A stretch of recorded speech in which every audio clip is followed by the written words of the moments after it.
आप देख ले किस सीनियरिटी के जजेस को ये साथ रख रहे हैं। But sir, that's not your prerogative to decide.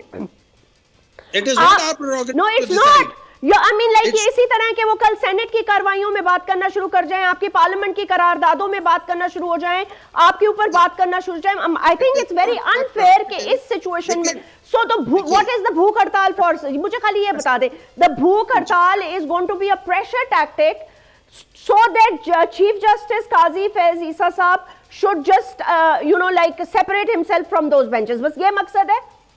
देखिए मैं ये समझता हूँ कि जो जुल्म हो रहा है उस जुल्म को खत्म करने के लिए इमरान खान ने डिसाइड किया है कि उनको एक ड्रास्टिक एक्शन लेना पड़ेगा। ये जुल्म हो रहा है और ये याद रखें तभी तो ये मुल्क नहीं चल रहा क्योंकि हम लोगों को हजरत अली रज़ी अल्लाह ताला अन्हु का कॉल भूल गया है। वो कॉल ये था कि जुल्म का निज़ाम नहीं चल सकता चाहे कुफर का निज़ाम चल जाए।